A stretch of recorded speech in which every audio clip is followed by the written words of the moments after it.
Você se considera um romântico, Paulo?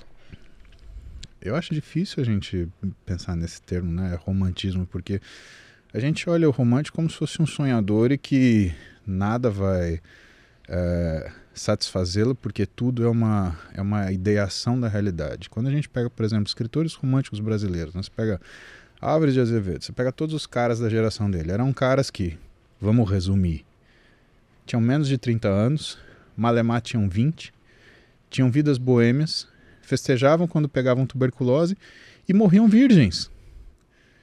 Então não, eu não sou um romântico de jeito nenhum. Eu sou uma pessoa extremamente pragmática, extremamente pé no chão e que sabe que para chegar onde eu quero chegar, existem etapas que têm que ser obedecidas para eu atingir o prazer que eu quero ter. Eu quero o prazer completo. Eu não quero mais ou menos. Eu não quero ter a mulher que eu desejo. Eu quero que a mulher que eu me deseje. Essa é outra conversa. E como é que faz pra... Porque o seu relacionamento é um relacionamento que as pessoas amam, assim. Eu fiquei impressionado o quanto que... de pergunta que vieram pra gente de... Pô, pergunta pro Paulo do relacionamento dele, pergunta da esposa dele, que foi o que mais inundou, assim. Como é que é a fórmula, assim? Porque eu vejo o jeito que você fala pela sua esposa, e eu gosto muito, porque é do mesmo jeito que eu falo da minha namorada, assim. Eu falo assim, pô, quem gosta da parceira, Sim. reconhece quando o outro gosta da parceira. E como é que faz pra gente conseguir chegar num relacionamento assim? Qual dica você... não sei se existe uma dica, mas como transferir um pouco dessa vivência pra alguém conseguir absorver algo?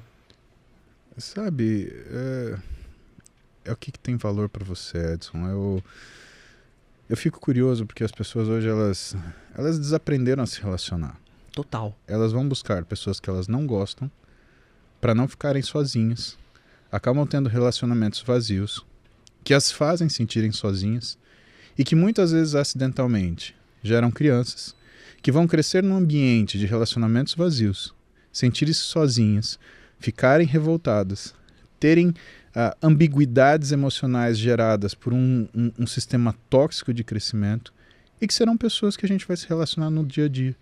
E como é que você quer que essas pessoas elas consigam se exercer maturamente do ponto de vista emocional, sentimental e íntimo?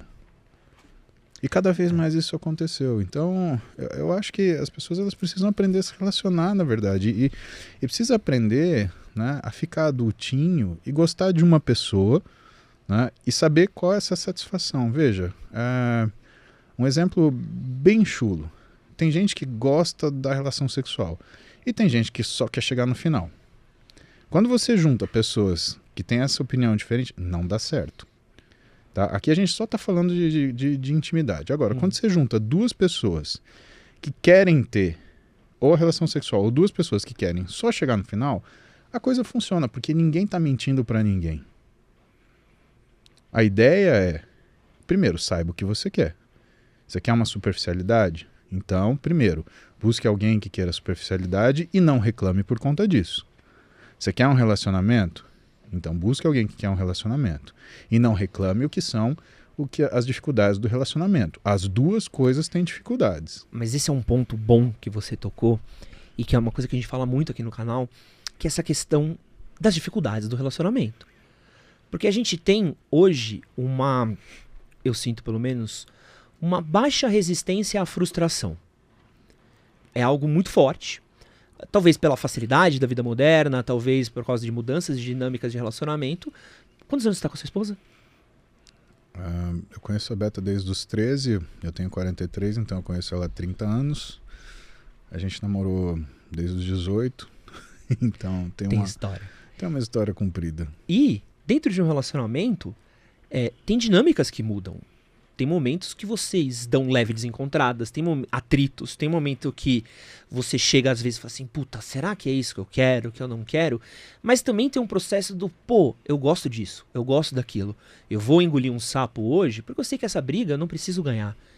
A gente fala muito de briga em relacionamento, a gente fala muito pouco em manter relacionamentos, em resolver discussão. A gente usa a palavra que a gente usa na rua, pra brigar dentro de relacionamento. Quando a gente deveria resolver. E eu sinto que as pessoas não têm mais essa tolerância. Tem uma coisa do, ai, não concordo, termina e vou pra outro, e vou pra outro. E as pessoas estão buscando, às vezes, um namoro de videogame, onde tudo é satisfatório, onde tudo é muito simples e que só te agrada. Foi o Marcos Lacerda que esteve aqui e falou aquela coisa linda das 3 pessoas no relacionamento pra mim? Ele gravou um vídeo com a gente. Isso. Em breve vai pro canal.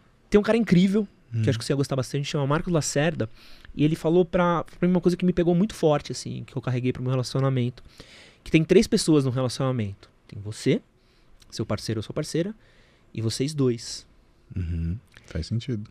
E a gente tem essa dificuldade hoje, né? E acho que eu vejo o relacionamento de vocês, é tão bonito ver você falando da sua esposa, e eu sinto que tem toda uma história, deve ter um monte de coisa que a gente não sabe, de pequenas frustrações, de pequenos momentos, de pequenos prazeres também, de curtição, que as pessoas às vezes se tornam avessas a isso. Olha, o que eu posso te dizer, Edson, é que assim, eu concordo com você quando você fala da dificuldade de frustração que as pessoas têm hoje, né? Por quê? A sensação de escolha é gigantesca. Então o sujeito, ele tá trocando foto pelada com a menina do Instagram que tá em Istambul, né? Como se aquilo fosse um relacionamento. Né? E na verdade não, ele tá traindo a mulher dele do jeito mais imbecil possível, porque ele não vai encontrar essa mulher de Istambul se ele encontrasse. Ele não ia casar com ela, não ia ter absolutamente nada com ela. E outra, quem falou que aquela foto é de verdade? Porque na foto todo mundo é bonitinho. Exato. E assim, existe uma questão que é inerente aos relacionamentos, que pelo menos eu vou te dar a minha opinião. A primeira, namore alguém que você admire. Segundo, respeite a pessoa que você admira para que você nunca perca a admiração. E terceiro, você só vai agredir essa pessoa se você tiver um problema com você.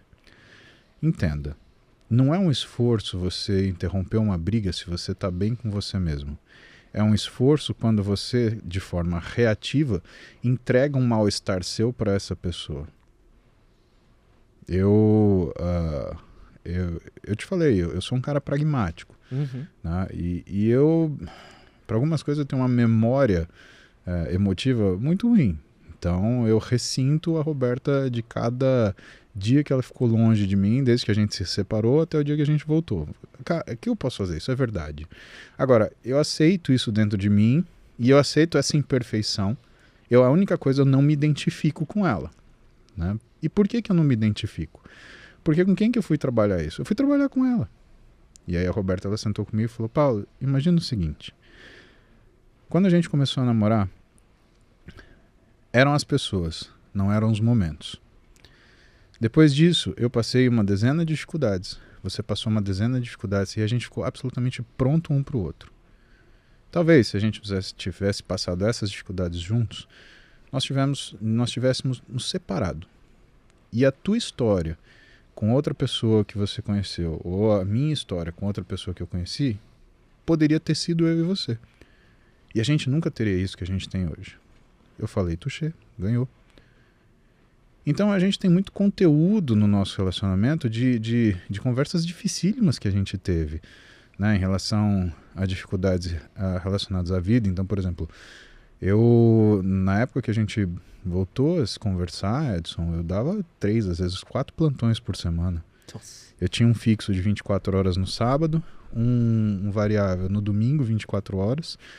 Tinha um de quinta-feira, de 12 horas noite, e às vezes eu tinha um de terça. Então tinha semana que eu dormia 2 vezes em casa.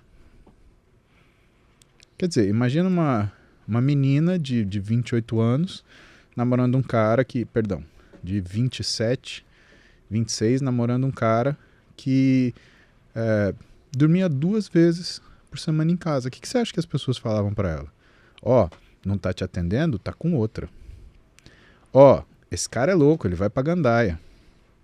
Eu chegava em alguns lugares e eu andava de moto para conseguir fazer 2 hospitais antes, entre 6h30 e 7 da manhã. Tenta sair do Vila Maria às 6h40 e chegar no Hospital São Paulo antes das 7. Tá maluco. Só se sofrer um acidente e chegar lá com a ambulância, no SAMU. O de né? helicóptero, né? Mas era mais ou menos como eu dirigia. Teve uma vez, não é... Cara, eu não sei se é bonito eu contar isso, mas é verdadeiro. Eu tava falando com a Roberta uma madrugada e ela... Uma dessas conversas difíceis, E ela me contou uma coisa muito dolorida. Eu falei, caramba, não era aqui que eu tinha que estar. Eu preciso ver minha mulher. Eu peguei minha motocicleta, eu saí da Vila Mariana, cheguei na Zona Norte, na casa dela, em 7 minutos e meio. Nossa. E assim, eu fiz isso numa R1. Isso quer dizer o quê? Que muito provavelmente na 23 tiveram alguns lugares que eu cheguei a 200 por hora.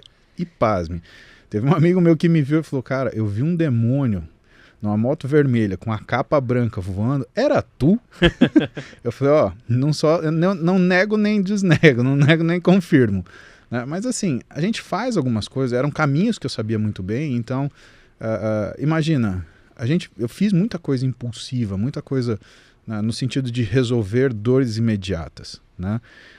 Vamos deixar isso para lá, vamos voltar ao que a gente está falando. Então, existiam coisas nas nossas vidas que tinham muito conteúdo e que tinham que ser abordadas. Por quê? Porque a gente queria viver junto, né? E como eu te falei, eu andava de moto, às vezes eu chegava em alguns lugares conhecidos dela, olhava e falava assim, nossa, ele usa droga, porque médico é drogado, né? Pra dar plantão, aí ele cheira cocaína. Cara, eu com os olhos vermelhos de sinusite e andar de madrugada no frio, né? Uma sinusite que nunca curava, né? Porque, pô, quem anda de moto sabe que você tem duas companhias, o frio e a sinusite.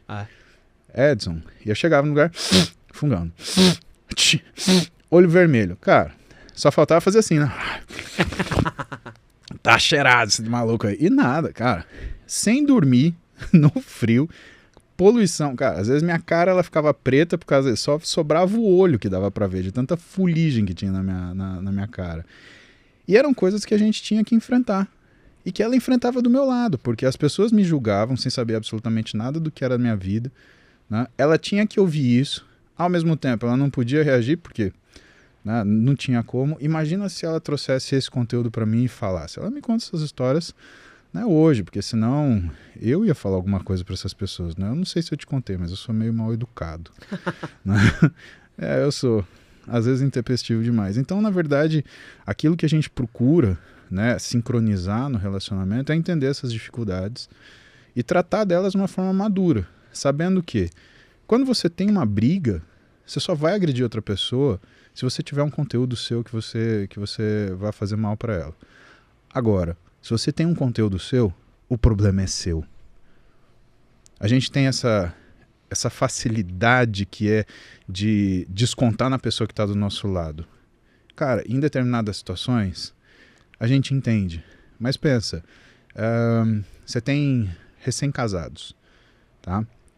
Eles têm um filho. A fase do puerpério é a fase mais difícil para a mulher. Ela entra numa situação de baixa hormonal e de fadiga intensa porque ela não dorme, a criança não dorme, ela tem que dar de mamar às vezes 2 vezes na madrugada.